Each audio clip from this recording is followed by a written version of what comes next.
So now we're going to get started. You had your chance to wave.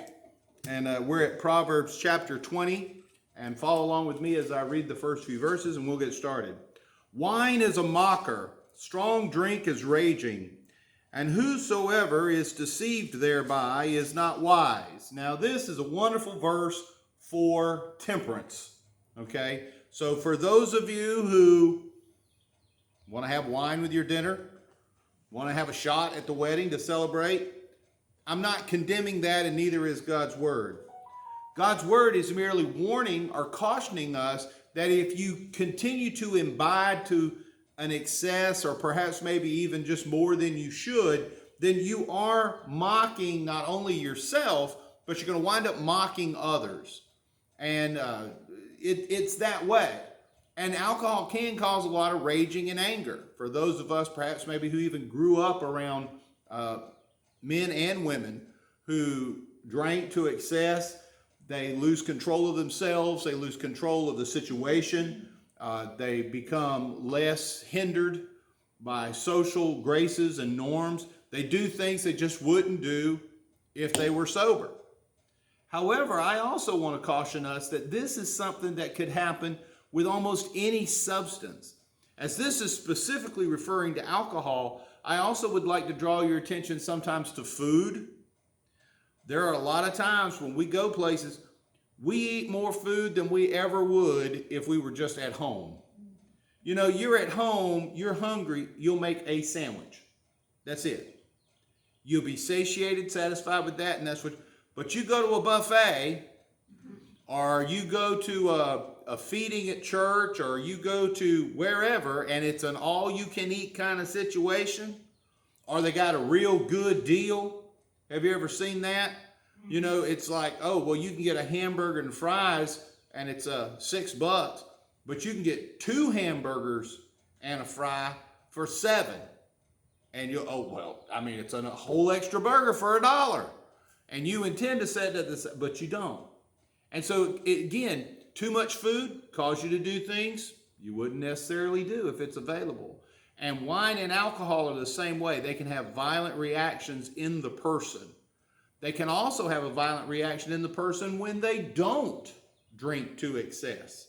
You take someone who is used to that kind of thing, they're used to a regular drink, they're used to a regular amount of alcohol, and cut it off, same reaction. So let's see that it's not only the imbibing that's there too, but it's if someone radically stops. So alcohol is just a bad thing, and that's kind of what God is driving home. In and of that, he also does that in the next 3 verses, is that he also warns of behavior that can be damaging or bad. The fear of a king is as a roaring of a lion. Whoso provoketh him to anger sinneth against his own soul. Now, I don't know you. I mean, I have a king, King Jesus. I don't go around provoking him. And here in Proverbs, they're not necessarily talking about King Jesus because Jesus hasn't been born yet. So they're talking specifically about King Solomon. As they talk specifically about the King Solomon, king of Israel, we also have to remember for us, it's just authority. You know how they say a man is the king of his own house? Okay, ladies, I'm not pushing that. Don't gang up on me. Okay? But it's like someone said, if the man is the head of the household, the woman is the neck that turns the head. You ever heard that? Okay, so the woman's controlling the head. What I am saying is that when we provoke authority, when we push authority to a place where we're challenging it, or perhaps maybe holding it in contempt, not really listening to it, we can cause ourselves a problem. And in our case, on a daily basis, that authority is God. But it's also the authority at work, the authority in your relationships, and that sort of thing. So it's a good warning. Verse 3, it is an honor for a man to cease from strife. So now we've got 2 incidences of anger. We've got drinking and raging. We've got provoking the authority or the king to anger.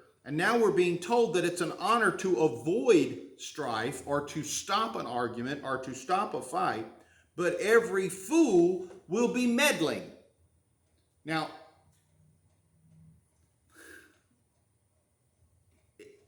who first pops in your head when you have to think of someone that just likes to stir the junk in your family? You know what I mean? You got someone that likes to stir. The call kind of goes like, "Hey, did you hear?"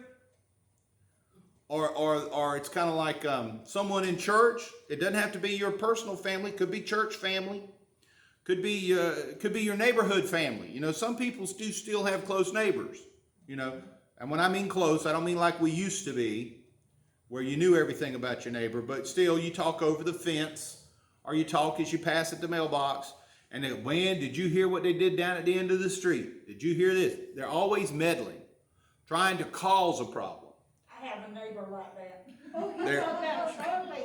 Then there's honor in trying to not do that. There's honor in ceasing from strife. I tried to dodge her. There you go. Try to avoid it. And when you hear it, try to just forget it. Let it go. You know, somebody will call you up and the conversation will start like this. Now, you didn't hear this from me. Stop right there. I don't want to hear it. Or, you know, you can't tell nobody, but no, stop them right there. Because there's honor in you stopping it right there. See, now you can hear it if you want to, that's fine. That makes it harder to stop it. That's what I'm saying. It's harder to stop it after you've heard it. Because a lot of times you want to act on it. Even if it's not repeated. You just want to go whoop somebody because of what was said. Because someone's stirring it. And we're going to get more on that. I just want to whoop somebody later on in the chapter. All right. She called me and left me a message. I just wanted to catch you up on what's going on in the neighborhood. I never did call her back. That's right. That's a good, see, that's what I mean. Stopping it right there. Because if you hear it, it might go on. Y'all quit calling names now. Don't be pointing. Don't be pointing. It's all right. You got to remember, this is going to go on the internet. Hey, we're going to put this on the internet. Don't be calling names. Y'all going to get me sued. Oh, Lord. Verse 4. Back to the word, ladies. Verse 4.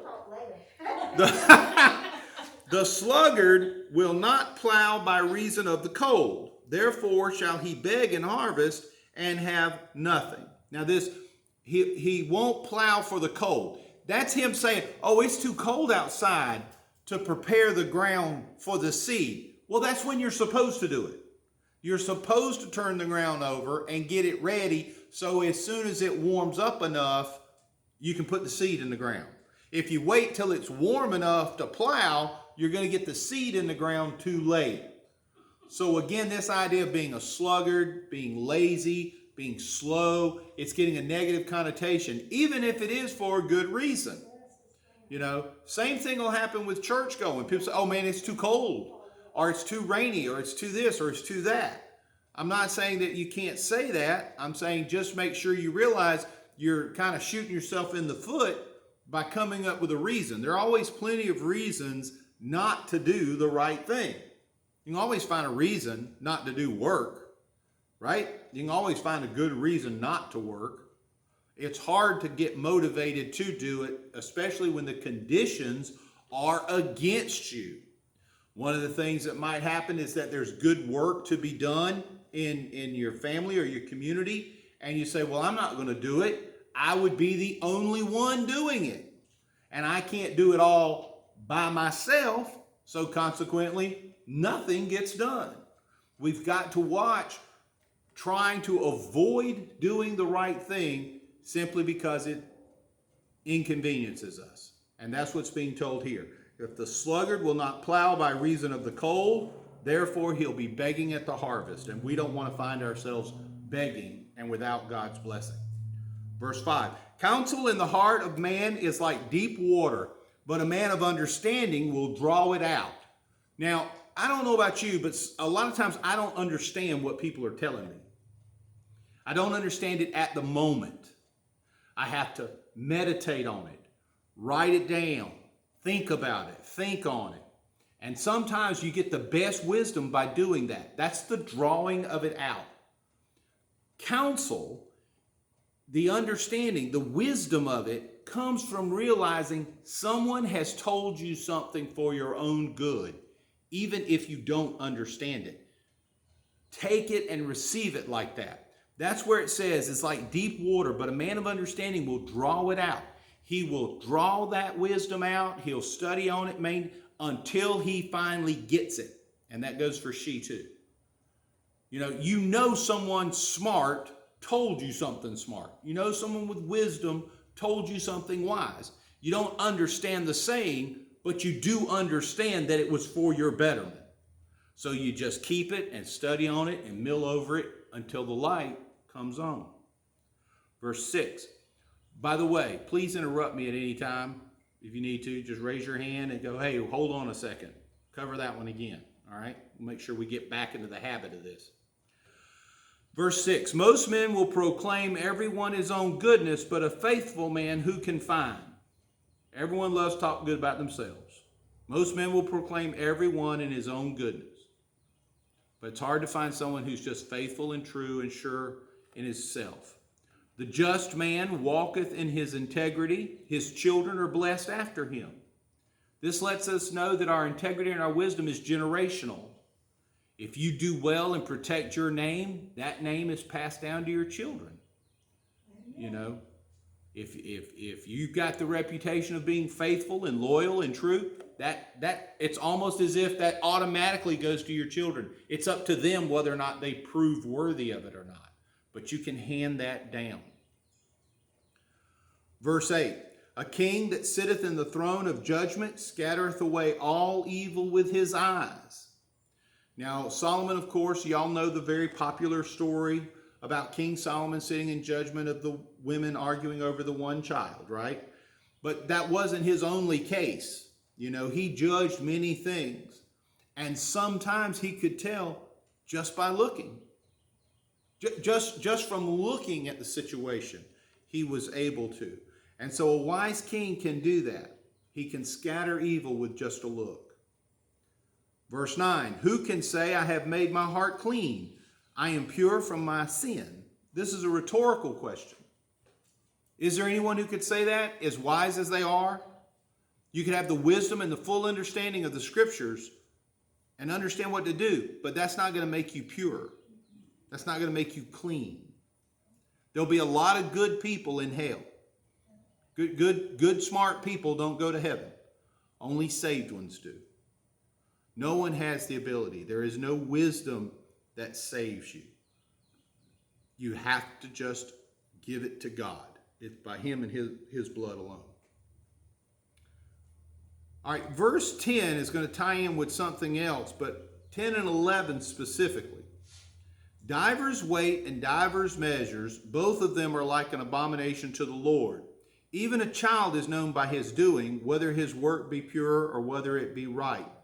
The way these two tie in is divers weights and divers measures is based on the fact that, okay, for this side of the room, I've got one scale.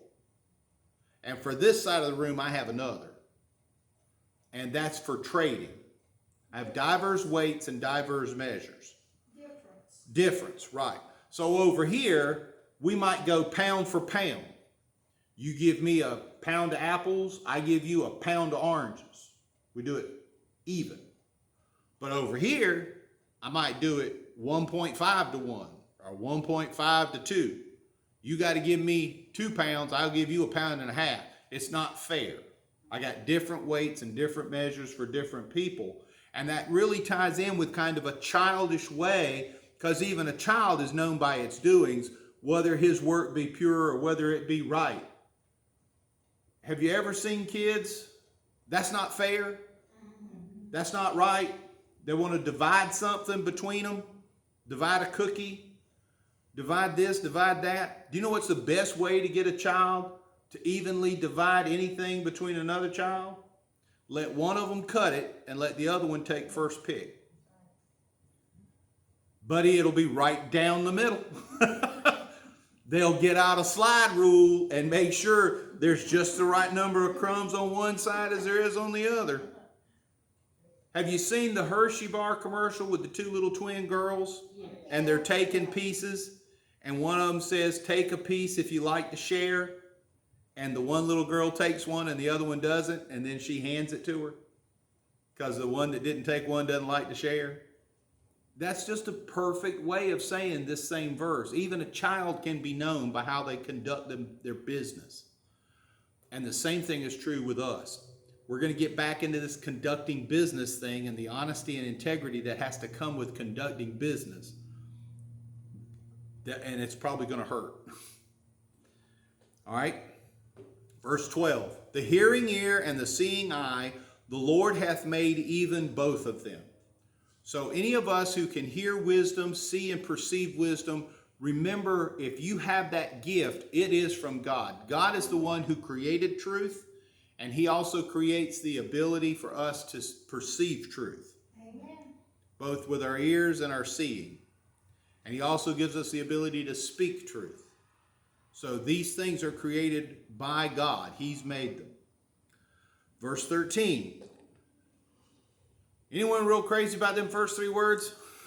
Love not sleep, lest I come to poverty. Open thy eyes, and thou shalt be satisfied with bread. Now, I love a good nap like anyone else. But this loving of sleep is more or less about verse 4. Being a sluggard. Just refusing to get out of bed. Refusing to do anything. I'd rather just sleep. That's just not a good attitude for us. We are to be up. We are to be busy people. And I don't mean busy for busy's sake, but busy about doing the work of the Lord. Busy about being good Christians, about being better people. Okay? Any question about that? All right? Don't just lay at home. Don't just be a homebody. Try to be busy. Even if you're at home, even if you find yourself bedridden, you can still be busy about God's work and about his word. Okay? Just don't sleep your life away. Now, I'll tie into that because it just struck me. You can sleep your life away without being asleep. Too much YouTube. Too much TV, too much what they call screens, I think that's the popular term now. Checking your phone, checking this, checking that. We probably should all take a day off from our phone, or from the internet, or from television. I used to know a group of ladies, they loved their stories. Back before there was 15,000 channels to watch, you didn't have but 3. You could count on a certain group of ladies in my neighborhood, all met at one woman's house. They'd all gather around that kitchen table, and the stories would come on. And about the time the stories went off, that's when the gossip would start. Okay? In a way, that's a sleepiness. They're shutting themselves off from the world. They're shutting themselves off from good work. They're shutting themselves off from prayer. And from each other, really. Not really seriously being involved in each one's life. So we shouldn't love sleep. We should be busy. Verse 14. Now we're getting back into diverse measures, weights, and doing business. It is naught, saith the buyer. Anytime you're buying something, you like to haggle, don't you? You know that really ain't worth that. No, not. See, it's got that wrong with it. It's got that wrong with it. Or I love this one. Ladies, please don't get mad. Well, I saw it over there on the 25% off rack. It was over there next to the other stuff that was on sale when you're being told that the item you have isn't one of those that were on sale. Or I got a 40% off coupon, and then you're being told, but that item's not eligible for the 40%. Well, I don't know why. It was over there with the other stuff that... So a good buyer kind of haggles. They say, no, it's not. However, what's the rest of it say? But when he has gone his way, then he boasts. Man, you won't believe the deal I got. Oh, I got a good deal. I haggled them down. I got them good. That kind of hurts, doesn't it? Because we all like doing that. I'm going to give you another example, and I wish the guys were here because I think this is a guy thing. I don't think this is a ladies thing. You correct me if I'm wrong. A guy's got to take a long trip. Got to get from here to there in 4 hours. Made it in 3.5. Now, I had to do 80 miles an hour the whole way. Bragging that he broke the law the whole way to get somewhere. But he made good time. Guys are all about making good time, aren't they? Now, have you done that? All the time. Man, I know it should have took me 6 hours, but I made it in 5 hours and 15 minutes. How about Sherman's 90 years old when he drives? I even fooled the cop because I had my radar on. You got your radar, your fuzz busters, or you got that app on your phone now that warns you where the police is, tells you where the speed trap is. There ain't no reason to know where the police are unless you're going to be breaking the law, right? That's the only reason why you need to know. That's kind of the same principle here. Boasting about getting away with something. We have to be careful. That's not wisdom. That's not a good thing. Being known for how slick you can be is tough. And that's hard for me, a career salesman, to tell you that. Okay? We have to work on it. Look at verse 15. There is gold in a multitude of rubies, but the lips of knowledge are a precious jewel. Better than any wealth you can accumulate. Better than any slick talk you can do. Better than any good deal you can get. Is to have those knowledgeable lips. 16, take his garment that is surety for a stranger and take a pledge of him for a strange woman. Now, this basically is trying to tell us don't trust people you don't know. Okay? And certainly don't trust people that aren't of the same faith. Okay? Because you're going to take surety from a stranger. You take it from him, even if it's his coat. That back then, if a person's walking from one town to another, about all he's got are the clothes on his back. So he wants to stay with you for a night, but he doesn't have any money. He says, well, I'll give you my coat. Well, then you take it. Don't trust him on his say-so. You don't know him. Okay? You don't know him. That's where I tell you here in the modern era, if you're going to give someone something on their word, just give it to them. Don't question it. If you're going to give it, just give it. Give it to them as if you trust them. But that's because you're trusting God, not that person. You follow me? You're trusting God that God's going to take care of you. And again, this will come back in with business dealings in diverse ways later in the chapter. Trusting God. Verse 17, bread of deceit is sweet to a man, but afterwards his mouth shall be filled with gravel. And this kind of ties back into the one before. If you say something to someone and it gets you what you want, if it's not true, that's sweet. You made a good deal. Like you said, that ain't really worth that when you know it is. Well, that's sweet at the moment, but later it's going to get you. It's going to be bitter. There's going to be an issue with it. And so anytime you have to say something deceitfully to gain something, you can bet later on it's going to get you. Okay? And so a lot of this is talking about business dealings and being honest. And it spreads over to other things as well. But in this context, they keep talking and referring about trading, diverse measures, making a profit, that sort of thing. Verse 18, every purpose is established by counsel, and with good advice make war. Every purpose, everything you're going to do, you do with good advice. Get good advice before you go to war. Basically, look before you leap. Before you jump into something, get some good advice. Get some counsel. Spread it out. Talk to someone young. Talk to someone old. Talk to someone poor. Talk to someone rich. Get a good blend of information before you jump into something. You ever just done something right off the cuff and regretted it because you didn't pause just long enough to ask somebody who ought to know? Amen. Yeah. That's me on any time I've ever tried to fix anything. Because I know enough that if you want it broke for good, let me fix it. You know, I need to talk to someone who knows before I try to fix something. Verse 19, he that goeth about as a talebearer revealeth secrets. We were just talking about that in the neighborhood or in the family.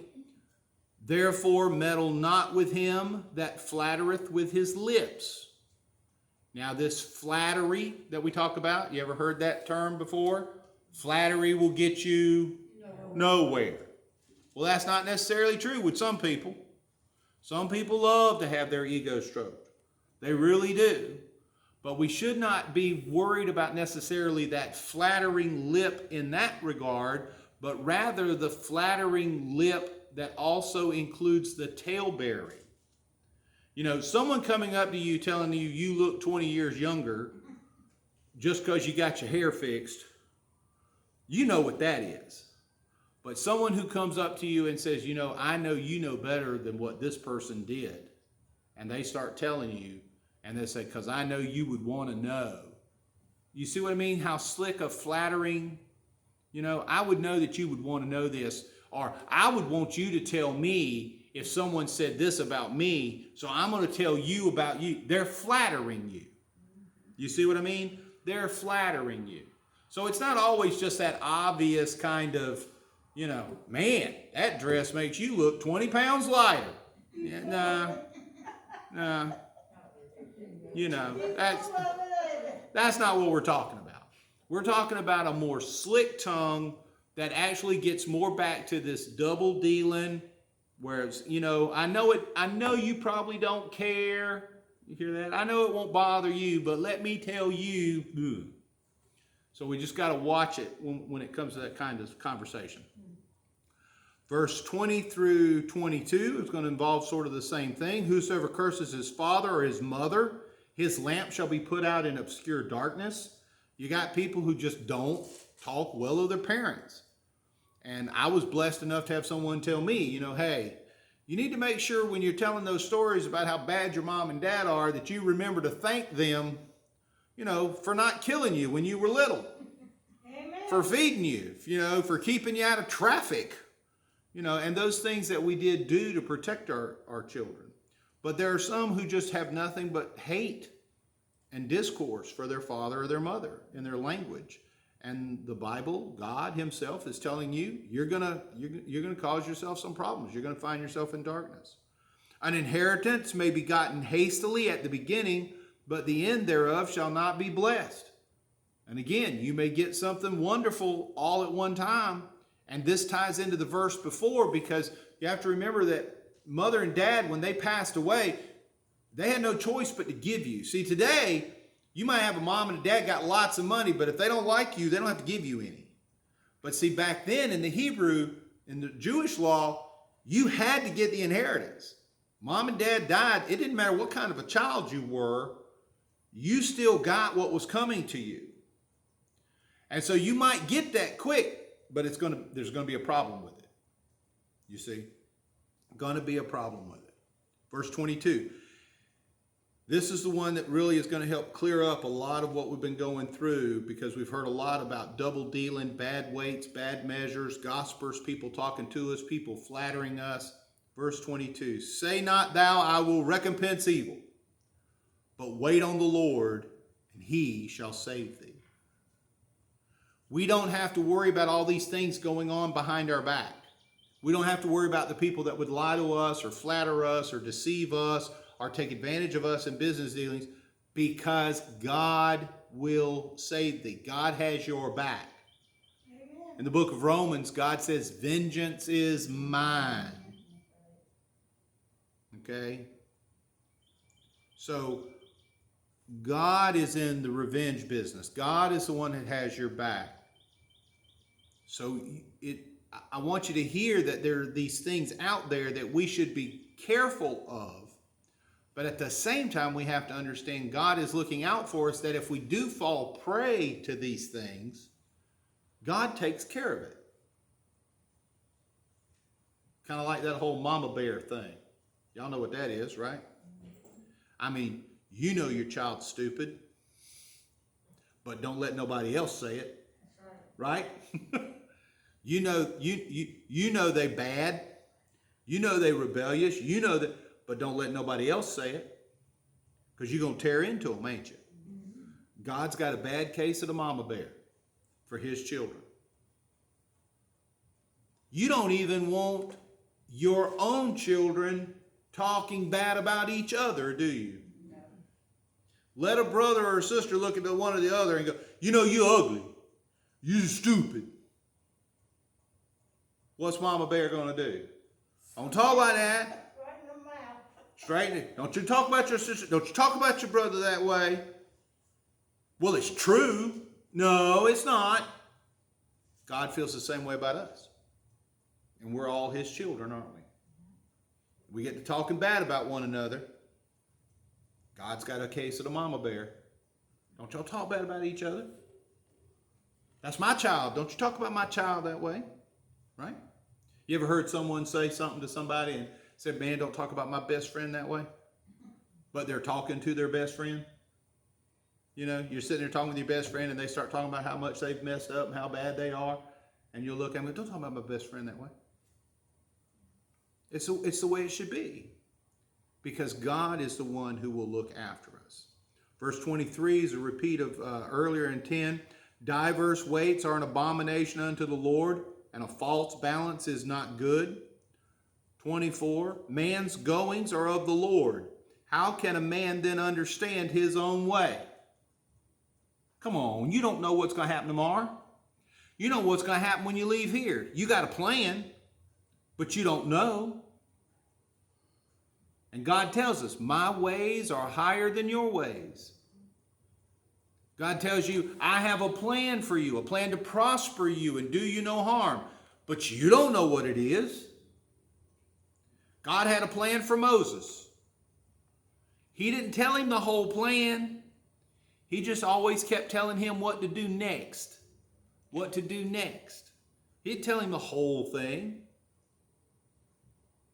So we have to remember that our goings belong to God. Verse 25.